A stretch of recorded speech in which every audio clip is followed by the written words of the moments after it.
ನಮಸ್ಕಾರ ಸ್ನೇಹಿತರೆ, ನಮ್ಮ ಚಾನಲ್ಗೆ ಮತ್ತೊಮ್ಮೆ ಸ್ವಾಗತ. ಇವತ್ತು ನಾವು ಅನದರ್ ಅರ್ಥ ಅನ್ನೋ ಮೂವಿನ ನೋಡೋಣ. ಇದು 2011ರಲ್ಲಿ ರಿಲೀಸ್ ಆಗಿರೋದು. ಈ ಮೂವಿಯಲ್ಲಿ ನಮ್ಮ ಹೀರೋಯಿನ್ ಅನ್ಎಕ್ಸ್ಪೆಕ್ಟೆಡ್ ಆಗಿ ಒಂದು ಆಕ್ಸಿಡೆಂಟ್ ಮಾಡ್ತಾಳೆ. ಅದರಿಂದ ಒಂದು ಫ್ಯಾಮಿಲಿನೇ ಸತ್ತೋಗ್ಬಿಡುತ್ತೆ. ಒಂದು ಚಿಕ್ಕ ಇರುವೆಗೂ ಸಹ ಅಪಾಯ ಮಾಡದೇ ಇರೋ ಒಂದು ಫ್ಯಾಮಿಲಿನ ನಾನು ಸಾಯಿಸ್ಬಿಟ್ನಲ್ಲ ಅಂತ ರಿಗ್ರೆಟ್ ಆಗ್ತಾ ಇರೋ ಒಂದು ಸಮಯದಲ್ಲಿ ಒಂದು ಅದ್ಭುತವಾದ ವಿಷಯ ನಡೆಯುತ್ತೆ. ಅದೇನಪ್ಪ ಅಂದ್ರೆ, ನಮ್ಮ ಕಣ್ಣಿಗೆ ಕಾಣುವ ಮತ್ತೊಂದು ಭೂಮಿ ನಮ್ಮ ಭೂಮಿ ಹತ್ತಿರಕ್ಕೆ ಬರ್ತಾ ಇರುತ್ತೆ. ಸೈಂಟಿಸ್ಟ್ಗಳು ನಾನಾ ಪ್ರಯತ್ನ ಮಾಡಿದ್ಮೇಲೆ ಗೊತ್ತಾಗುತ್ತೆ, ಸೇಮ್ ಇಲ್ಲಿರುವ ಜನರೇ ಅದೇ ಒಂದು ಭೂಮಿಯಲ್ಲೂ ಸಹ ಇದ್ದಾರೆ ಅಂತ. ಒಬ್ಬ ವ್ಯಕ್ತಿ ಭೂಮಿ ಮೇಲೆ ಏನ್ ಕೆಲಸ ಮಾಡ್ತಿರ್ತಾನ, ಅದೇ ವ್ಯಕ್ತಿ ಕಣ್ಣಿಗೆ ಕಾಣ್ತಾ ಇರೋ ಒಂದು ಭೂಮಿಯಲ್ಲೂ ಸಹ ಮಾಡ್ತಿದ್ದಾನೆ ಅಂತ ಗೊತ್ತಾಗುತ್ತೆ. ಮೂವಿ ತುಂಬಾ ಇಂಟ್ರೆಸ್ಟಿಂಗ್ ಆಗಿರುತ್ತೆ. ಫುಲ್ ವಿಡಿಯೋ ನೋಡೋದಕ್ಕೆ ಪ್ರಯತ್ನ ಮಾಡಿ. ಮೂವಿನ ಸ್ಟಾರ್ಟ್ ಮಾಡೋದಕ್ಕೂ ಮೊದಲು ನನ್ನೊಂದು ಚಿಕ್ಕ ರಿಕ್ವೆಸ್ಟ್, ನಮ್ಮ ಎಕ್ಸ್ಪ್ಲನೇಷನ್ ನಿಮ್ಗೆ ಇಷ್ಟ ಆದ್ರೆ ನಮ್ಮ ಚಾನಲ್ನ ಸಬ್ಸ್ಕ್ರೈಬ್ ಮಾಡಿ. ನಾವು ನೆಕ್ಸ್ಟ್ ವಿಡಿಯೋ ಹಾಕಿದಾಗ ನಿಮ್ಗೆ ನೋಟಿಫಿಕೇಶನ್ ಬರುತ್ತೆ. ಇನ್ಯಾಕೆ ತಡ ಮಾಡೋದು, ಮೂವಿ ಕಡೆಗೆ ಹೋಗೋಣ. ಮೂವಿ ಓಪನಿಂಗ್ ಸೀನ್ ಅಲ್ಲೇ ರೋಡಾ ಅನ್ನೋ ಒಂದು ಹುಡುಗಿನ ತೋರಿಸ್ತಾರೆ. ರೋಡಾಗೆ ಆಸ್ಟ್ರಾನಮಿ ಮೇಲೆ ತುಂಬಾ ಇಂಟ್ರೆಸ್ಟ್ ಇರುತ್ತೆ. ಅದಕ್ಕೆ ಅದ್ರ ಮೇಲೆ ರಿಸರ್ಚ್ ಮಾಡಿ MIT ಯಲ್ಲಿ ಸೀಟನ್ನು ಸಹ ತಗೊಂಡಿರ್ತಾಳೆ. ಒಂದು ದೊಡ್ಡ ಕಾಲೇಜಲ್ಲಿ ಫ್ರೀ ಸೀಟ್ ಸಿಕ್ಕಿರೋದಕ್ಕೆ ತುಂಬಾ ಖುಷಿಯಿಂದ ಫ್ರೆಂಡ್ಸ್ ಎಲ್ಲರಿಗೂ ಪಾರ್ಟಿ ಕೊಡ್ತಾಳೆ. ಅವತ್ತು ರಾತ್ರಿ ಆ ಬಾರ್ ಅಲ್ಲಿ ಫುಲ್ ಆಗಿ ಎಂಜಾಯ್ ಮಾಡಿ ಕಾರ್ ಓಡಿಸ್ಕೊಂಡು ಹೋಗ್ತಾ ಇರೋ ಒಂದು ಟೈಮ್ ಅಲ್ಲಿ ರೇಡಿಯೋದಲ್ಲಿ ಒಂದು ನ್ಯೂಸ್ ಅಲ್ಸರ್ ಮಾಡ್ತಾ ಇರುತ್ತೆ. ಅದೇನಪ್ಪಾ ಅಂದ್ರೆ, ನಾವು ಇವಾಗ ವಾಸ ಮಾಡ್ತಾ ಇರೋ ಒಂದು ಭೂಮಿ ನೋಡೋದಕ್ಕೆ ಹೇಗಿದೆಯೋ ಅದೇ ತರ ಅಂತಹ ಗ್ರಹ ಒಂದು ಭೂಮಿ ಕಡೆಗೆ ಬರ್ತಾ ಇದೆ ಅಂತ. ಆಕ್ಚುಲಿ ಹೇಳ್ಬೇಕಂದ್ರೆ, ನಾವ್ ಏನಾದ್ರೂ ಒಂದು ಗ್ರಹನ ಯಾವ್ದಾದ್ರು ಒಂದು ನಕ್ಷತ್ರನ ನೋಡ್ಬೇಕಂದ್ರೆ ಟೆಲಿಸ್ಕೋಪ್ ನ ಯೂಸ್ ಮಾಡ್ಬೇಕಾಗುತ್ತೆ. ಆದ್ರೆ ಈ ಗ್ರಹನ ನೋಡೋದಕ್ಕೆ ಯಾವುದೇ ತರಹಂತಹ ಟೆಲಿಸ್ಕೋಪೇ ಬೇಕಾಗಿಲ್ಲ, ನಮ್ಮ ಕಣ್ಣುಗಳಿಂದಾನೇ ನೋಡ್ಬೋದು ಅಂತ ಬರ್ತಾ ಇರುತ್ತೆ. ಏನು, ಬರೀ ಕಣ್ಣಿಂದಾನೇ ಆ ಗ್ರಹನ ನೋಡ್ಬೋದಾ? ಇವ್ರು ಹೇಳೋದೆಲ್ಲ ಸುಳ್ಳೆ ಅಂತ ಹೇಳ್ಬಿಟ್ಟು ನೋಡೋಣ ಒಂದ್ಸತಿ ಚೆಕ್ ಮಾಡಿ ಅಂತ ಆಕಾಶದಲ್ಲಿ ನೋಡ್ತಾಳೆ. ನಿಜ ಹೇಳ್ಬೇಕಂದ್ರೆ ಆ ರೇಡಿಯೋ ಸ್ಟೇಷನ್ ಅಲ್ಲಿ ಹೇಳ್ತಾ ಇದ್ದಿದ್ದು ಎಲ್ಲ ನ್ಯೂಸ್ ಕರೆಕ್ಟ್ ಆಗಿರುತ್ತೆ. ಬರೀ ಕಣ್ಣಿಗೆನೆ ಒಂದು ಗ್ರಹ ಕಾಣ್ತಾ ಇರುತ್ತೆ. ಈ ಹುಡುಗಿ ಆಕಾಶದಲ್ಲಿ ನೋಡಿದಾಗ ಒಂದು ಬ್ಲೂ ಕಲರ್ ಅಲ್ಲಿ ಒಂದು ನಕ್ಷತ್ರ ಕಾಣಿಸುತ್ತೆ. ರೋಡ ಕಣ್ಣಿಗೆ ಕಾಣುವ ಮತ್ತೊಂದು ಭೂಮಿಯನ್ನ ನೋಡಿ ಶಾಕ್ ಅಲ್ಲಿ ಇರ್ತಾಳೆ. ಆದ್ರೂ ಆ ಹುಡುಗಿ ಕಾರ್ನ ಓಡಿಸ್ತಾನೆ ಇರ್ತಾಳೆ. ಆಕಾಶದಲ್ಲಿ ಕಣ್ಣಿಗೆ ಕಾಣುವ ಮತ್ತೊಂದು ಭೂಮಿಯನ್ನ ನೋಡಿ ಶಾಕಿಂಗ್ ಅಲ್ಲಿ ಇದ್ಕೊಂಡು ಆಪೋಸಿಟ್ ಅಲ್ಲಿ ಏನೈತೆ ಅಂತ ನೋಡ್ಕೊಂಡಿರಾನೆ ಹೋಗಿ ಒಂದು ಕಾರ್ಗೆ ಆಕ್ಸಿಡೆಂಟ್ ಮಾಡ್ತಾಳೆ. ಇವಾಗ ನಮ್ಗೆ ಆಕ್ಸಿಡೆಂಟ್ ಆಗಿರೋ ಒಂದು ಕಾರ್ ಅಲ್ಲಿ ಒಬ್ಬ ವ್ಯಕ್ತಿನ ತೋರಿಸ್ತಾರೆ. ಆ ವ್ಯಕ್ತಿ ಹೆಸರು ಬಂದ್ಬಿಟ್ಟು ಜಾನ್ ಅಂತ. ರೋಡಾ ಮಾಡಿರೋ ಒಂದು ಆಕ್ಸಿಡೆಂಟ್ ಅಲ್ಲಿ ಒಂದು ಚಿಕ್ಕ ಮಗು ಹಾಗೆ ಜಾನ್ ನ ಹೆಂಡತಿ ಸತ್ತೋಗ್ಬಿಟ್ಟಿರ್ತಾಳೆ. ಈ ಒಂದು ಆಕ್ಸಿಡೆಂಟ್ ಅಲ್ಲಿ ರೋಡಾಗೆ ಅಲ್ಪ ಸ್ವಲ್ಪ ಗಾಯಗಳು ಮಾತ್ರನೇ ಆಗಿರ್ತವೆ. ಆದ್ರೆ ಜಾನ್ ಆಸ್ಪತ್ರೆ ಪಾಲಾಗ್ತಾನೆ. ಪೊಲೀಸ್ ಅವರು ನಮ್ಮ ಹೀರೋಯಿನ್ ನ ಹಿಡ್ಕೊಂತಾರೆ. ಮದ್ಯಪಾನ ಕುಡಿದು ಡ್ರೈವ್ ಮಾಡಿರೋದಕ್ಕೆ 6 ವರ್ಷ ಜೈಲಿಗೆ ಹಾಕ್ತಾರೆ. ನಮ್ಮ ಹೀರೋಯಿನ್ ಒಳ್ಳೆ ಹುಡುಗಿ ಆಗಿರೋದಕ್ಕೆ 4 ವರ್ಷ ಆದ್ಮೇಲೆ ಆ ಹುಡುಗಿನ ಆಚೆಗಡೆಗೆ ಬಿಡ್ತಾರೆ. ನಮ್ಮ ಹೀರೋಯಿನ್ 4 ವರ್ಷ ಜೈಲಲ್ಲಿ ಇದ್ದಾಗ ಪ್ರತಿಯೊಂದು ದಿನಾನು ರಿಗ್ರೆಟ್ ಆಗ್ತಿರ್ತಾಳೆ. ಒಂದು ಅಮಾಯಕವಾದ ಫ್ಯಾಮಿಲಿನ ನಾನ್ ಸಾಯಿಸ್ಬಿಟ್ನಲ್ಲ ಅಂತ. ಹೀರೋಯಿನ್ ಜೈಲಿಂದ ಆಚೆಗಡೆಗೆ ಬಂದ್ರೂ ಸಹ ಯಾರ ಜೊತೆನೂ ಸೇರ್ತಾ ಇರ್ಲಿಲ್ಲ, ಯಾರ ಜೊತೆನೂ ಸರಿಯಾಗಿ ಮಾತಾಡ್ತಾ ಇರ್ಲಿಲ್ಲ. ಒಬ್ಬಂಟಿಯಾಗಿ ಮನೇಲಿ ಕೂತ್ಕೊಂಡು ಜೀವನನ ಕಳೀತಾ ಇದ್ಲು. ನಾನ್ ಮಾಡಿರೋ ಒಂದು ಆಕ್ಸಿಡೆಂಟ್ ನ ಹೇಗಾದ್ರೂ ಸರಿ ಮರ್ತೋಗ್ಬೇಕು ಅಂತ ಆಲೋಚನೆ ಮಾಡ್ತಿರೋ ಒಂದು ಟೈಮ್ ಅಲ್ಲಿ ಇನ್ನೊಂದು ಕಡೆ ಕಣ್ಣಿಗೆ ಕಾಣುವ ಮತ್ತೊಂದು ಭೂಮಿ ಇನ್ನಷ್ಟು ಹತ್ತಿರಕ್ಕೆ ಬಂದಿರುತ್ತೆ. ಭೂಮಿಯಲ್ಲಿರುವ ಸೈಂಟಿಸ್ಟ್ಗಳೆಲ್ಲರೂ ಆ ಭೂಮಿ ಮೇಲೆ ಪ್ರಯೋಗ ಮಾಡಬೇಕು ಅಂತ ಅದ್ರ ಮೇಲೆ ರಿಸರ್ಚ್ ಎಲ್ಲಾನು ಸ್ಟಾರ್ಟ್ ಮಾಡಿರ್ತಾರೆ. ಆಕ್ಚುಲಿ ಹೇಳ್ಬೇಕಂದ್ರೆ ಆ ಗ್ರಹದ ಮೇಲೆ ಹೋಗಿ ಪ್ರಯೋಗ ಮಾಡಬೇಕು ಅಂತ ಡಿಸೈಡ್ ಆಗಿರ್ತಾರೆ. ನಮ್ಮ ಹೀರೋಯಿನ್ಗೂ ಸಹ ಆ ಗ್ರಹದ ಮೇಲೆ ಹೋಗ್ಬೇಕು ಅಂತ ಆಸೆ ಇರುತ್ತೆ. ನಾನೇನಾದ್ರೂ ಆ ಗ್ರಹಕ್ಕೆ ಹೋದಾಗ ಆಕ್ಸಿಡೆಂಟ್ ಬಗ್ಗೆ ಇನ್ನಷ್ಟು ಮರ್ತೋಗೋ ಚಾನ್ಸಸ್ ಜಾಸ್ತಿ ಇರ್ತವೆ ಅಂತ ಅನ್ಕೊಂತಾಳೆ. ಅದಕ್ಕೆ ಒಂದ್ಸಲ ಆಕ್ಸಿಡೆಂಟ್ ಮಾಡಿರೋ ಒಂದು ಪ್ಲೇಸ್ ಹತ್ರಕ್ಕೆ ಹೋಗಿ ನೋಡ್ಕೊಂಡ್ ಬರೋಣ ಅಂತ ಆ ಪ್ಲೇಸ್ ಹತ್ರಕ್ಕೆ ಹೋಗ್ತಾಳೆ. ಈ ಹುಡುಗಿ ಅಲ್ಲಿಗೆ ಹೋಗಿ ನೋಡೋದಕ್ಕೂ ಮೊದಲೇ ಅಲ್ಲಿಗೆ ಒಬ್ಬ ವ್ಯಕ್ತಿ ಬಂದು ಆ ಪ್ಲೇಸ್ ಅಲ್ಲಿ ಹೂಗಳನ್ನ ಇಡ್ತಾ ಇರ್ತಾನೆ. ಆ ವ್ಯಕ್ತಿ ಬೇರೆ ಯಾರು ಅಲ್ಲ, ಜಾನ್ ಅನ್ನೋ ವ್ಯಕ್ತಿನೇ. ನಮ್ಮ ಹೀರೋಯಿನ್ ಆಕ್ಸಿಡೆಂಟ್ ಮಾಡಿದಾಗ ಆ ಒಂದು ಆಕ್ಸಿಡೆಂಟ್ ಅಲ್ಲಿ ಒಂದು ಚಿಕ್ಕ ಮಗು ಹಾಗೆ ಒಂದು ಗರ್ಭಿಣಿ ಸ್ತ್ರೀ ಸತ್ತೋಗ್ಬಿಟ್ಟಿರ್ತಾಳೆ. ಆ ಒಂದು ಆಕ್ಸಿಡೆಂಟ್ ಅಲ್ಲಿ ಜಾನ್ ಆಸ್ಪತ್ರೆ ಪಾಲಾಗಿರ್ತಾನೆ. ಆದ್ರೆ ಅವನು ಇನ್ನ ಬದುಕ ಇರ್ತಾನೆ. ಹೆಂಡತಿ ಮಗು ಸತ್ತೋಗಿರೋ ಒಂದು ಪ್ಲೇಸ್ ಹತ್ರಕ್ಕೆ ಬಂದು ಬಾಧೆ ಪಡ್ತಾ ಇರೋದನ್ನ ನೋಡ್ತಾಳೆ ನಮ್ಮ ಹೀರೋಯಿನ್. ನಮ್ಮ ಹೀರೋಯಿನ್ ಸಹ ಸುಮಾರು ವರ್ಷಗಳಿಂದ ರಿಗ್ರೆಟ್ ಫೀಲ್ ಆಗ್ತಿರ್ತಾಳೆ. ಒಂದು ಫ್ಯಾಮಿಲಿನ ನಾನು ಹತ್ಯೆ ಮಾಡಿದ್ನಲ್ಲ ಅಂತ. ಆ ಒಂದು ಪ್ಲೇಸ್ ಅಲ್ಲಿ ಜಾನ್ ನ ನೋಡಿದ್ಮೇಲೆ ಅವನ ಹತ್ರಕ್ಕೆ ಹೋಗಿ ಕ್ಷಮಾಪಣೆ ಕೇಳ್ಬೇಕು ಅಂತ ಅನ್ಕೊಂತಾಳೆ. ಆದ್ರೆ ಆ ಹುಡುಗಿಗೆ ಸ್ವಲ್ಪ ಭಯ ಇರುತ್ತೆ, ಅವ್ನು ಹೇಗ್ ರಿಯಾಕ್ಟ್ ಆಗ್ತಾನೆ ನನ್ ಮೇಲೆ ಅಂತ. ಅದಕ್ಕೆ ಅದಕ್ಕೆ ಅವನ ಹತ್ರ ಹೋಗೋದಕ್ಕೆ ಸಾಹಸ ಮಾಡೋದಿಲ್ಲ. ಅವನು ಮನೆಗೆ ಹೋಗ್ತಾ ಇರೋ ಒಂದು ಟೈಮಲ್ಲಿ ಅವನನ್ನ ಫಾಲೋ ಮಾಡ್ಕೊಂಡು ಅವನ ಮನೆ ಹತ್ರ ಹೋಗ್ತಾಳೆ. ಜಾನ್ ಅವನ ಮನೆಯಲ್ಲಿ ಏನ್ ಮಾಡ್ತಿದ್ದಾನೆ ಅಂತ ಕಿಟಕಿಯಿಂದ ನೋಡ್ದಾಗೆ ಗೊತ್ತಾಗುತ್ತೆ. ಹೆಂಡತಿ ಮಗು ಸತ್ತೋಗಿ 4 ವರ್ಷ ಆದ್ರೂ ಸಹ ಜಾನ್ ಅವರನ್ನ ಮರೆಯೋದಕ್ಕೆ ಆಗದೆ ಇವಾಗೂ ಸಹ ಹೆಂಡತಿ ಮಗುನ ನೆನಪು ಮಾಡ್ಕೊಂಡು ಇವಾಗಿನ ಲೈಫ್ ನ ಸರ್ವನಾಶ ಮಾಡ್ಕೊಂತಿರ್ತಾನೆ. ಮನೆಯಲ್ಲಿ ಕುಡ್ಕೊಂಡು ನೆನಪು ಮಾಡ್ಕೊಂಡು ಜಾಸ್ತಿ ಬಾಧೆಯಿಂದ ಕುತ್ಕೊಂಡಿರೋದನ್ನ ಈ ಹುಡುಗಿ ನೋಡ್ತಾಳೆ. ನಾನ್ ಮಾಡಿರೋ ಒಂದು ತಪ್ಪಿಗೆ 4 ವರ್ಷಗಳಿಂದ ಜಾನ್ ಇಷ್ಟೊಂದು ಬಾಧೆ ಪಡ್ತಿದ್ದಾನಲ್ಲಪ್ಪ ಅಂತ ಅನ್ಕೊಂಡು ನಾನ್ ಮಾಡಿರೋ ಒಂದು ತಪ್ಪಿಗೆ ಪರಿಹಾರನೇ ಇಲ್ಲ ಅಂತ ಹೇಳಿ ಆ ಹುಡುಗಿ ಮಂಜಲ್ ಬಿದ್ದು ಸತ್ತೋಗೋಣ ಅಂತ ಹೋಗ್ತಾಳೆ. ಆದ್ರೆ ಈ ಹುಡುಗಿ ಐಸಲ್ಲಿ ಬಿದ್ದಿರೋದನ್ನ ಯಾರೋ ಒಬ್ರು ನೋಡ್ಬಿಟ್ಟು ಆಸ್ಪತ್ರೆಯಲ್ಲಿ ಅಡ್ಮಿಟ್ ಮಾಡ್ತಾರೆ. ನಮ್ಮ ಹೀರೋಯಿನ್ಗೆ ಎಚ್ಚರಿಕೆ ಆದ್ಮೇಲೆ ನನ್ನನ್ನ ಮನಃಶಾಂತಿಯಾಗಿ ಸತ್ತೋಗೋದಕ್ಕೂ ಈ ಪ್ರಪಂಚ ಬಿಡಲ್ಲ ಅಂತ ಅನ್ಕೊಂತಾಳೆ. ನಾನು ಹೇಗಾದ್ರೂ ಸರಿ ಏನೋ ಒಂದು ಮಾಡಿ ಆ ಆಕ್ಸಿಡೆಂಟ್ ನ ಮರೆಯೋದಕ್ಕೆ ಪ್ರಯತ್ನ ಮಾಡ್ಬೇಕು ಅಂತ ಹೇಳಿ ಒಂದು ಕ್ಲೀನಿಂಗ್ ಕಂಪನಿಯಲ್ಲಿ ಕೆಲ್ಸಕ್ಕೆ ಸೇರ್ಕೊಂತಾಳೆ. ಆಕ್ಚುಲಿ ಹೇಳ್ಬೇಕಂದ್ರೆ ರೋಡ ಇವಾಗ MIT ಸ್ಟೂಡೆಂಟ್ ಆಗಿ ಜೀವನ ನಡೆಸಬೇಕಾಗಿದ್ದು ಈ ಹುಡುಗಿ ಮಾಡಿರೋ ಒಂದು ಸಣ್ಣ ತಪ್ಪಿಗೆ ಇವಾಗ ಈ ಹುಡುಗಿ ಜೀವನನೇ ಬದಲಾಗೋಗ್ಬಿಟ್ಟೈತೆ.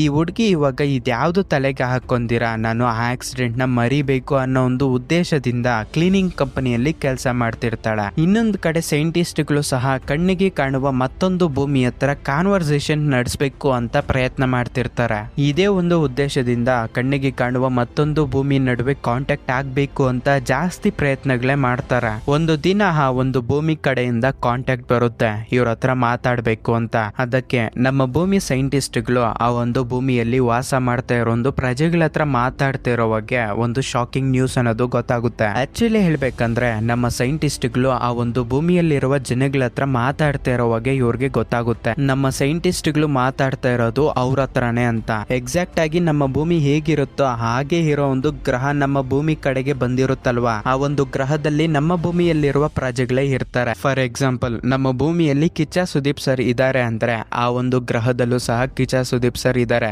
ಸೇಮ್ ಆ ಗ್ರಹದಲ್ಲೂ ಸಹ ಒಬ್ಬ ಆಕ್ಟರ್ ಆಗೇ ಇರ್ತಾರೆ. ಈ ವಿಷಯ ಎಲ್ಲ ಗವರ್ನಮೆಂಟ್ ತಿಳ್ಕೊಂಡು ಸಡನ್ ಆಗಿ ಒಂದು ಡಿಸಿಷನ್ ತಗೊಳುತ್ತೆ, ನಾವು ಅರ್ಜೆಂಟ್ ಆಗಿ ಆ ಒಂದು ಗ್ರಹಕ್ಕೆ ಹೋಗಿ ರಿಸರ್ಚ್ ಮಾಡಬೇಕು ಅಂತ. ನಮ್ಮ ಭೂಮಿಯಲ್ಲಿರುವ ಜನರೆಲ್ಲರೂ ಸಹ ಶಾಕ್ ಆಗ್ತಾರೆ, ನಮ್ಮ ತರಾನೇ ಇನ್ನೊಬ್ರು ಇದ್ದಾರೆ ಅಂತ, ಆ ಭೂಮಿಯಲ್ಲೇ ನಾವು ವಾಸ ಮಾಡಬಹುದು ಅಂತ. ಇನ್ನೊಂದ್ ಕಡೆ ನಮ್ಮ ಹೀರೋಯಿನ್ ಕಣ್ಣಿಗೆ ಕಾಣುವ ಭೂಮಿನ ನೋಡ್ಕೊಂಡು ಒಂದು ಆಲೋಚನೆ ಮಾಡ್ತಿರ್ತಾಳೆ. ಇವಾಗ ನಾನು ಈ ಭೂಮಿ ಮೇಲೆ ಇದ್ದಾಗೆ ಆ ಒಂದು ಗ್ರಹದಲ್ಲೂ ಸಹ ನನ್ನಾಗಿ ಇನ್ನೊಂದು ಹುಡುಗಿ ಇರ್ತಾಳೆ. ಈ ಗ್ರಹದಲ್ಲಿ ನಾನು ಜಾನ್ ಅನ್ನೋ ಒಂದು ಫ್ಯಾಮಿಲಿ ಕುಟುಂಬಕ್ಕೆ ಆಕ್ಸಿಡೆಂಟ್ ಮಾಡಿರೋದಕ್ಕೆ ತಾನೇ ನಾನು ಇಷ್ಟೊಂದು ರೀಗ್ರೆಟ್ ಆಗ್ತಿರೋದು. ನಾನು ನನ್ನ ಕಣ್ಣಿಗೆ ಕಾಣ್ತಾ ಇರೋ ಒಂದು ಭೂಮಿ ಗ್ರಹಕ್ಕೆ ಹೋಗಿ ಆ ಒಂದು ಗ್ರಹದಲ್ಲಿ ಈ ಆಕ್ಸಿಡೆಂಟ್ ನಡೀಲಿಲ್ಲ ಅಂದ್ರೆ ಆ ಗ್ರಹದಲ್ಲಿ ಈ ಆಕ್ಸಿಡೆಂಟ್ ನಡೀದಿರೋ ಹಾಗೆ ನೋಡ್ಕೊಂತೀನಿ. ಅವಾಗ ನಾನು ಅಲ್ಪ ಸ್ವಲ್ಪ ಆದ್ರೂ ಹ್ಯಾಪಿಯಾಗಿ ಜೀವನ ಮಾಡಬಹುದು ಅಂತ ಅನ್ಕೊಂತಾಳೆ. ಇನ್ನೊಂದ್ ಕಡೆ ಗವರ್ನಮೆಂಟ್ ಕಣ್ಣಿಗೆ ಕಾಣುವ ಭೂಮಿಗೆ ಹೋಗೋದಕ್ಕೆ ಒಂದು ಕಾಂಟೆಸ್ಟ್ ನ ಏರ್ಪಾಟ್ ಮಾಡಿರುತ್ತೆ. ಅದೇನಪ್ಪಾ ಅಂದ್ರೆ ಯಾರ್ಯಾರು ಆ ಒಂದು ಗ್ರಹಕ್ಕೆ ಹೋಗ್ಬೇಕು ಅಂತ ಅನ್ಕೊಂತ ಇರ್ತಾರೋ ಅವರೆಲ್ಲರೂ ಆ ಒಂದು ಗ್ರಹದ ಬಗ್ಗೆ ಒಪಿನಿಯನ್ ಶೇರ್ ಮಾಡ್ಬೇಕಾಗುತ್ತೆ. ಆ ಒಂದು ಗ್ರಹದಲ್ಲಿ ಸಿಚುವೇಶನ್ಸ್ ಹೇಗ್ ನಡೀತಾ ಇರ್ಬೋದು, ಆ ಒಂದು ಗ್ರಹ ನೋಡೋದಕ್ಕೆ ಒಳಗಡೆ ಹೇಗಿರ್ಬೋದು ಅಂತ. ನಮ್ಮ ಹೀರೋಯಿನ್ಗೆ ಮೊದ್ಲಿಂದನೂ ಇಂಥವುಗಳ ಮೇಲೆ ತುಂಬಾನೇ ಇಂಟ್ರೆಸ್ಟ್ ಇರುತ್ತೆ.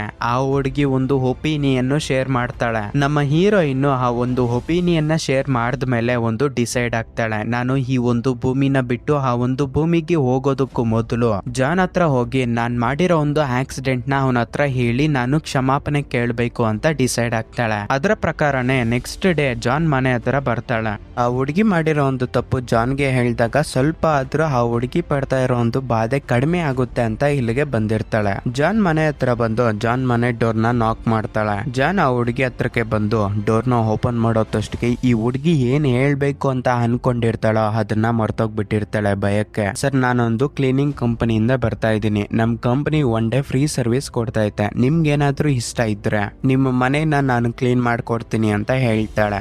ಜಾನ್ಗೆ ಅದು ಇಷ್ಟ ಆಗಲ್ಲ, ಬಟ್ ಫ್ರೀ ಸರ್ವಿಸ್ ಅಂತ ಹೇಳಿರೋದಕ್ಕೆ ಓಕೆ ಅಂತ ಒಪ್ಕೊಂಡು ಮನೆನ ಕ್ಲೀನ್ ಮಾಡೋದಕ್ಕೆ ಅವಕಾಶ ಮಾಡ್ಕೊಡ್ತಾನೆ. ಆಕ್ಚುಲಿ ಹೇಳ್ಬೇಕಂದ್ರೆ ಹೆಂಡತಿ ಮಗು ಸತ್ತೋಗಿರೋದಕ್ಕೆ ಜಾನು ಡಿಪ್ರೆಷನ್ಗೆ ಹೊರಟೋಗ್ಬಿಟ್ಟಿರ್ತಾನೆ. ಅದಕ್ಕೆ ಅವನ ಮನೆಯಲ್ಲಿ ವಸ್ತುಗಳು ಎಲ್ಲಂದ್ರೆ ಅಲ್ಲಿ ಬಿಸಾಕ್ಬಿಟ್ಟಿರ್ತಾನೆ. ರೋಡ ಮನೆ ಒಳಗಡೆಗೆ ಬಂದು ಆ ಹುಡುಗಿ ಇವಾಗ ಒಂದು ಕ್ಲೀನಿಂಗ್ ಸರ್ವಿಸ್ ಕಂಪನಿಯಲ್ಲಿ ಕೆಲಸ ಮಾಡ್ತಿರ್ತಾಳೆ. ಅದಕ್ಕೆ ಸರ್, ನಾವ್ ಮಾಡೋ ಒಂದು ಕ್ಲೀನಿಂಗು ನಿಮ್ಗೆ ಇಷ್ಟ ಆದ್ರೆ ನೀವು ಪ್ರತಿದಿನನೂ ನಮ್ಮನ್ನ ಈ ಕೆಲಸಕ್ಕೆ ಹಿಡ್ಕೋಬಹುದು ಅಂತ ಹೇಳಿ ಕಾಂಟ್ಯಾಕ್ಟ್ ನಂಬರು ಕೊಡ್ತಾಳೆ. ನಮ್ಮ ಹೀರೋಯಿನ್ ಜಾನ್ ಮನೆ ಒಳಗಡೆಗೆ ಬಂದು ಅವನು ಕ್ಲೀನ್ ಮಾಡದೇ ಇರೋದು ಪ್ರತಿಯೊಂದು ಪ್ಲೇಸ್ ಅಲ್ಲೂ ಸಹ ಈ ಹುಡುಗಿ ಕ್ಲೀನ್ ಮಾಡ್ತಾಳೆ. ಕ್ಲೀನಿಂಗ್ ಎಲ್ಲ ಆದ್ಮೇಲೆ ಸಾಯಂಕಾಲ ಮನೆಗೆ ಹೋಗೋ ಒಂದು ಟೈಮಲ್ಲಿ ಜಾನ್ ಜಾನ್ ಆ ಹುಡ್ಗಿನ ಅಲ್ಲೇ ನಿಲ್ಸಿ, ನಿಮ್ ಕ್ಲೀನಿಂಗ್ ಸರ್ವಿಸು ನನಗೆ ಇಷ್ಟ ಆಯ್ತು, ನಿನ್ನ ಇವಾಗ ಕೆಲ್ಸಕ್ಕೆ ಇಟ್ಕೊಂತ ಇದ್ದೀನಿ, ನೀನು ಯಾವಾಗ್ಲೂ ಬಂದು ಇಲ್ಲಿ ಕ್ಲೀನ್ ಮಾಡ್ಬಿಟ್ಟು ಹೋಗು ಅಂತ ಹೇಳ್ತಾನೆ. ಆವತ್ತಿಂದ ರಾಡಾ ಜಾನ್ ಮನೆಗೆ ಯಾವಾಗ್ಲೂ ಬಂದು ಆ ಮನೆನ ಕ್ಲೀನ್ ಮಾಡ್ಬಿಟ್ಟು ಹೋಗ್ತಿರ್ತಾಳೆ. ಜಾನ್ ಪ್ರತಿದಿನ ರಾಡಾ ಮನೆಗೆ ಹೋಗೋ ಒಂದು ಟೈಮಲ್ಲಿ ಚೆಕ್ ಕೊಡ್ತಿರ್ತಾನೆ.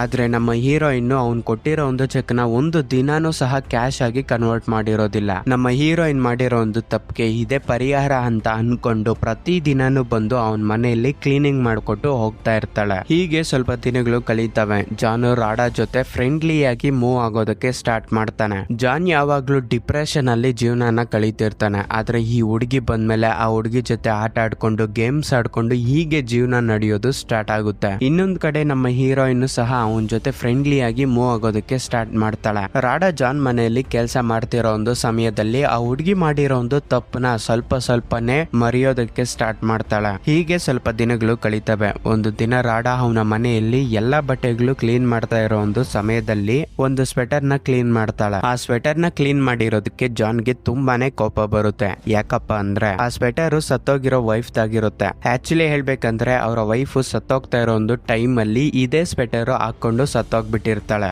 ಆವತ್ತಿಂದ ಇವತ್ತಿನವರೆಗೂ ಆ ಸ್ವೆಟರ್ ನ ಕ್ಲೀನ್ ಮಾಡ್ತೀರಾ ಹಾಗೆ ಇಟ್ಕೊಂಡಿರ್ತಾನೆ. ಯಾಕಪ್ಪ ಅಂದ್ರೆ ಆ ಸ್ವೆಟರ್ ಇಂದ ಬರೋ ಒಂದು ಪರ್ಫ್ಯೂಮ್ ನ ಸ್ಮೆಲ್ ಮಾಡ್ಕೊಂಡು ಅವನ ವೈಫ್ ಹಾಗೆ ಮಗನ ನೆನಪು ಮಾಡ್ಕೊಂಡು ಜೀವನನ ಕಳೀತಿರ್ತಾನೆ. ನಮ್ಮ ಹೀರೋಯಿನ್ ಆ ಒಂದು ಸ್ವೆಟರ್ ನ ಕ್ಲೀನ್ ಮಾಡಿದಾಗ ಆ ಒಂದು ಸ್ವೆಟರ್ ಇಂದ ಬರೋ ಒಂದು ಪರ್ಫ್ಯೂಮ್ ಹೊಲ್ಟೋಗ್ಬಿಟ್ಟಿರುತ್ತೆ. ಅದಕ್ಕೆ ಅಷ್ಟೊಂದು ಕೋಪ ಪಟ್ಟು ಮನೆಯಿಂದ ಆಚೆಗೆ ಕಳಿಸ್ಬಿಡ್ತಾನೆ. ಜಾನ್ ಮನೆಯಿಂದ ಆಚೆಗೆ ಹಾಕ್ಬಿಟ್ಟಿರೋದಕ್ಕೆ ರಾಡಾ ತುಂಬಾ ಬಾಧೆ ಪಡ್ತಾಳೆ. ಆದ್ರೆ ಅದರ ನೆಕ್ಸ್ಟ್ ಡೇನೆ ಜಾನ್ ರಾಡಾ ಮನೆ ಹತ್ರಕ್ಕೆ ಬಂದು ಸಾರಿ ಹೇಳಿ ನಮ್ಮ ಹೀರೋಯಿನ್ ನ ಜಾನ್ ಒಂದು ಪ್ರೈವೇಟ್ ಮ್ಯೂಸಿಕ್ ಕನ್ಸರ್ಟ್ ಗೆ ಕರ್ಕೊಂಡು ಹೋಗಿ ಅವನು ಮ್ಯೂಸಿಕ್ ಪ್ಲೇ ಮಾಡಿ ಆ ಹುಡುಗಿನ ಇಂಪ್ರೆಸ್ ಮಾಡ್ತಾನೆ. ಇದರಿಂದ ಅವರಿಬ್ರು ಒಂದಾಗಿ ಫುಲ್ ಆಗಿ ಎಂಜಾಯ್ ಮಾಡ್ತಾರೆ. ಆದ್ರೆ ನಮ್ಮ ಹೀರೋಯಿನ್ ಇವಾಗೂ ಸಹ ಆ ಹುಡುಗಿ ಮಾಡಿರೋ ಒಂದು ತಪ್ಪು ಅವನ್ಗೆ ಹೇಳೋದಕ್ಕೆ ಸಾಹಸ ಮಾಡೋದಿಲ್ಲ. ಯಾಕಂದ್ರೆ ಅವರ ವೈಫ್ ಹಾಕೊಂಡಿರೋ ಒಂದು ಸ್ವೆಟರ್ ನ ಕ್ಲೀನ್ ಮಾಡಿರೋದಕ್ಕೆ ಇಷ್ಟೊಂದು ಕೋಪ ಪಟ್ಟ ನನ್ ಮೇಲೆ. ಇವಾಗ ನಾನು ಅವರ ವೈಫ್ ನ ಸಾಯಿಸ್ಬಿಟ್ಟಿದೀನಿ ಅಂತ ಹೇಳಿದ್ರೆ ಹೇಗ್ ರಿಯಾಕ್ಟ್ ಆಗ್ತಾನೆ ಅಂತ ಆಲೋಚನೆ ಮಾಡ್ತಾಳೆ. ಹೀಗೆ ಟೈಮ್ ಕಳೀತಾ ಇರೋ ಒಂದು ಟೈಮಲ್ಲಿ ಒಂದು ದಿನ ಕಣ್ಣಿಗೆ ಕಾಣುವ ಮತ್ತೊಂದು ಭೂಮಿಗೆ ಹೋಗೋದಕ್ಕೆ ನಮ್ಮ ಹುಡುಗಿಗೆ ಅವಕಾಶ ಮಾಡಿಕೊಟ್ಟಿರುತ್ತೆ ಗವರ್ನಮೆಂಟ್. ಆ ವಿಷಯನ ಕೇಳಿ ರಾಡಾ ತುಂಬಾ ಖುಷಿ ಪಡ್ತಾಳೆ. ಹಾಗೆ ಆ ಒಂದು ವಿಷಯವನ್ನ ಜಾನ್ ಜೊತೆ ಹಂಚ್ಕೊಂತಾಳೆ. ಆದ್ರೆ ಜಾನ್ ಮಾತ್ರ ಕಣ್ಣಿಗೆ ಕಾಣುವ ಮತ್ತೊಂದು ಭೂಮಿಗೆ ಹೋಗ್ಬೇಡ ನೀನು ಅಂತ ಹೇಳ್ತಾನೆ. ಯಾಕಂದ್ರೆ ಅಷ್ಟೊತ್ತಿಗೆ ಅವನು ಆ ಹುಡುಗಿನ ಪ್ರೀತಿ ಮಾಡ್ತಿರ್ತಾನೆ. ಇದೇ ಒಂದು ಟೈಮಲ್ಲಿ ರಾಡಾ ಜಾನ್ಗೆ ಹೇಳ್ಬಿಡ್ತಾಳೆ, ನಾನೇ ನಿನ್ನ ಹೆಂಡತಿ ಮಗುನ ಸಾಯಿಸ್ಬಿಟ್ಟಿತ್ತು, ನಾನ್ ಮಾಡಿರೋ ಒಂದು ತಪ್ಪಿಂದಾನೇ ನೀನ್ ಇವಾಗ ಡಿಪ್ರೆಷನ್ ಅಲ್ಲಿ ಇರೋದು ಅಂತ. ಜಾನ್ಗೆ ತುಂಬಾ ಕೋಪ ಬರುತ್ತೆ. ಅವನ ಮನೆಯಿಂದ ಆ ಹುಡುಗಿನ ಆಚೆಗಡೆಗೆ ಕಳಿಸ್ಬಿಡ್ತಾನೆ. ಇನ್ನೊಂದು ಕಡೆ ರಾಡಾ ಮನೆಯಲ್ಲೂ ಸಹ ಅವರ ಪೇರೆಂಟ್ಸ್ ಗೆ ಗೊತ್ತಾಗುತ್ತೆ ಈ ಹುಡುಗಿ ಕಣ್ಣಿಗೆ ಕಾಣುವ ಮತ್ತೊಂದು ಭೂಮಿಗೆ ಹೋಗ್ತಿದ್ದಾಳೆ ಅಂತ. ನೀನು ಆ ಗ್ರಹಕ್ಕೆ ಹೋಗ್ಬೇಡ ಮಗಳೇ ಅಂತ ಎಷ್ಟು ಹೇಳಿದ್ರು ಸಹ ಆ ಹುಡುಗಿ ಅವ್ರು ಹೇಳಿರೋ ಒಂದು ಮಾತುಗಳನ್ನ ತಲೆಗೆ ಹಾಕೊಂಡ್ಲಿಲ್ಲ. ಗವರ್ನಮೆಂಟ್ ಕಡೆಯಿಂದ ಒಂದು ಟಿಕೆಟ್ ಬಂದಿರುತ್ತೆ ಕಣ್ಣಿಗೆ ಕಾಣುವ ಮತ್ತೊಂದು ಗ್ರಹಕ್ಕೆ ಹೋಗೋದಕ್ಕೆ. ಆ ಒಂದು ಟಿಕೆಟ್ ನ ಎತ್ಕೊಂಡು ಜಾನ್ ಮನೆಗೆ ಮತ್ತೆ ಬರ್ತಾಳೆ. ಆದ್ರೆ ಜಾನ್ ಡೋರ್ ನ ಓಪನ್ ಮಾಡೋದಿಲ್ಲ.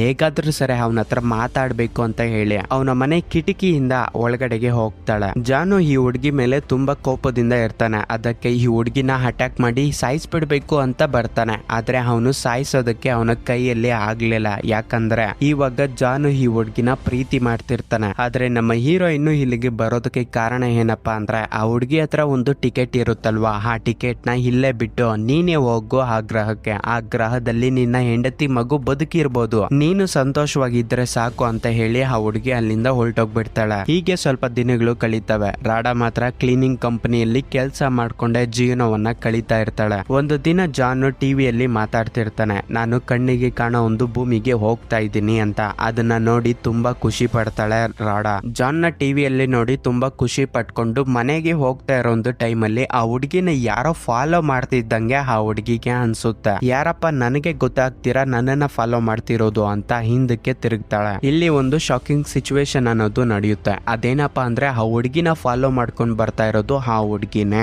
ಕಣ್ಣಿಗೆ ಕಾಣುವ ಮತ್ತೊಂದು ಭೂಮಿಯಲ್ಲಿ ವಾಸ ಮಾಡ್ತಾ ಇರೋ ರಾಡಾ ಈ ಒಂದು ಭೂಮಿಗೆ ಬಂದಿರ್ತಾಳೆ ರಾಡಾನ ಮಾತಾಡ್ಸೋದಕ್ಕೆ. ಇಬ್ರು ಸಹ ಒಬ್ಬರ ಮಕ್ಕ ಇನ್ನೊಬ್ರು ನೋಡ್ಕೊಂತಾರೆ. ಇಲ್ಲಿಗೆ ಮೂವಿಯನ್ನ ಎಂಡ್ ಮಾಡ್ತಾನೆ. ಇಲ್ಲಿವರೆಗೂ ಮೂವಿನ ನೋಡಿದ್ರ ಅಂದ್ರೆ ಮೂವಿ ಹಾಗೆ ನಮ್ಮ ಎಕ್ಸ್ಪ್ಲನೇಷನ್ ನಿಮ್ಗೆ ಇಷ್ಟ ಆಯ್ತು ಅಂತ ಅನ್ಕೊಂತಾ ಇದ್ದೀನಿ. ಇವತ್ತು ನಮ್ಮ ಕ್ರಾಸ್ ಬ್ರೀಡ್ ಟಾಪಿಕ್ ಏನಪ್ಪಾ ಅಂದ್ರೆ ಆಂಟ್ ಅಂಡ್ ಜೆರ್ರಿ. ಇದನ್ನ ಕಮೆಂಟ್ ಮಾಡಿದವರು ಜಗದೀಶ್ ಅಂತ. ಬ್ರೋ, ಈ ಕ್ರಾಸ್ ಬ್ರೀಡ್ ಫೋಟೋಸ್ ನಿನ್ಗೆ ಇಷ್ಟ ಆಯ್ತು ಅಂತ ಅನ್ಕೊಂತಾ ಇದ್ದೀನಿ. ಯಾರಿಗಾದ್ರೂ ಹೀಗೆ ವಿಚಿತ್ರವಾಗಿರೋ ಕ್ರಾಸ್ ಬ್ರೀಡ್ ಫೋಟೋಸ್ ನೋಡ್ಬೇಕಂತ ಆಸೆ ಇದ್ರೆ 2 ವಿಚಿತ್ರ ಪ್ರಾಣಿಗಳನ್ನ ಕಮೆಂಟ್ ಸೆಕ್ಷನ್ ನಲ್ಲಿ ಮೆನ್ಷನ್ ಮಾಡಿ. ಕಮೆಂಟ್ ಸೆಕ್ಷನ್ ಫ್ರೀ ಆಗೈತೆ. ಈ ವಿಡಿಯೋ ಲೇಟ್ ಆಗಿ ಬರೋದಕ್ಕೆ ಕಾರಣ ಏನಪ್ಪಾ ಅಂದ್ರೆ ನನಗೆ ಸ್ವಲ್ಪ ಹೆಲ್ತ್ ಇಶ್ಯೂ ಇತ್ತು, ನನಗೆ ಎದ್ದೇಳೋದಕ್ಕೂ ಪೂರ್ಸೋತಿರ್ಲಿಲ್ಲ, ಅದಕ್ಕೆ ವಿಡಿಯೋ ಲೇಟ್ ಆಗಿ ಬರ್ತಾ ಇತ್ತೆ. ಈ ವಿಡಿಯೋ ರೆಕಾರ್ಡ್ ಮಾಡೋವಾಗೂ ಸಹ ನನಗೆ ಹೆಲ್ತ್ ಇಶ್ಯೂ ಇನ್ನ ಕ್ಲಿಯರ್ ಆಗಿರ್ಲಿಲ್ಲ. ನಾನ್ ಮಾತಾಡ್ತಾ ಇರೋ ಒಂದು ವಾಯ್ಸ್ ಅಲ್ಲೇ ನಿಮ್ಗೆ ಗೊತ್ತಾಗಿರ್ಬೋದು. ವಿಡಿಯೋ ಇನ್ನ ಲೇಟ್ ಮಾಡಿದ್ರೆ ನಮ್ ಚಾನಲ್ ನ ನೀವು ಮರ್ತೋಗ್ಬಿಡ್ತೀರೇನೋ ಅಂತ ಒಂದು ಕಾರಣಕ್ಕೆ ಇವಾಗೆ ಮಾಡ್ತಿದೀನಿ. ವಾಯ್ಸ್ ಸ್ವಲ್ಪ ಹೆಚ್ಚು ಕಮ್ಮಿ ಆಗಿರ್ಬೋದು, ಕ್ಷಮಿಸಿ. ಇದೇ ಲಾಸ್ಟ್ ಟೈಮು ವಿಡಿಯೋ ಲೇಟ್ ಆಗಿ ಬರೋದು. ನೆಕ್ಸ್ಟ್ ಯಾವಾಗ್ಲೂ ಲೇಟ್ ಆಗಿ ಬರೋದಕ್ಕೆ ಅವಕಾಶ ಮಾಡಿಕೊಡಲ್ಲ. ಎಕ್ಸ್ಟ್ರಾ ವಿಡಿಯೋಸ್ ಮಾಡೋದಕ್ಕೆ ಟ್ರೈ ಮಾಡ್ತೀನಿ. ನೀವು ಕೊಡೋ ಒಂದು ಸಪೋರ್ಟ್ ಇಂದ 10K ಫ್ಯಾಮಿಲಿ ಕಂಪ್ಲೀಟ್ ಆಯ್ತು. Thank you so much for everything. Next ಇನ್ನೊಂದು ಇಂಟ್ರೆಸ್ಟಿಂಗ್ ಮೂವಿಯಲ್ಲಿ ಮೀಟ್ ಆಗೋಣ. Signing off mister ವರ್ಧ.